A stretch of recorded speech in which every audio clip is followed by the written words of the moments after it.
پر بند کر دیا گیا ہے۔ فاروق آباد سرگودا روڈ فاروق آباد سے بند کر دیا گیا ہے۔ لاہور کو شادرہ موڑ اور بابو صابو سے اور پنجاب اسمبلی کے سامنے سے بند کر دیا گیا ہے۔ ملتان روڈ کو پکا میل سے اور مراکہ سے بند کر دیا گیا ہے۔ مظفر گڑھ اور ڈیرہ غازی خان کے قریب چوک قریشی کو بند کر دیا گیا ہے۔ آزاد کشمیر اور پاکستان کو ملانے والا منگلہ پل مکمل طور پر بند کر دیا گیا ہے۔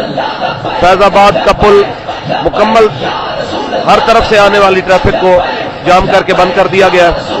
جی ٹی روڈ کو دینا سے سرائے عالمگیر سے مکمل طور پر بند کر دیا گیا ہے۔ قصور مکمل طور پر بند کر دیا گیا ہے۔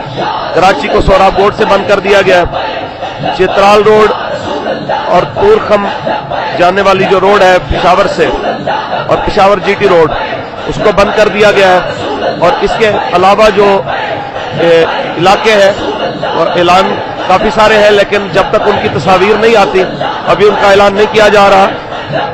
باقی جو ہی ان کی تصاویر وغیرہ اور مصدقہ اطلاعات آتی ہیں تو آپ کو اس کے بارے میں بتا دیا جائے گا۔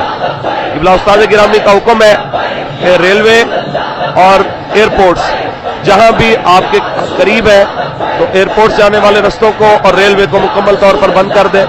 ہم بتانا چاہتے ہیں ان کو کہ یہ کوئی چھوٹا مسئلہ نہیں ہے جتنا آپ نے سمجھ کے اتنی بڑی زیادتی کر دی ہے اور پاکستان کے سارے حالات کو آپ نے تباہ کر دیا ہے۔ پاکستان کا وہ دشمن پاکستان کے بدترین دشمن ہے۔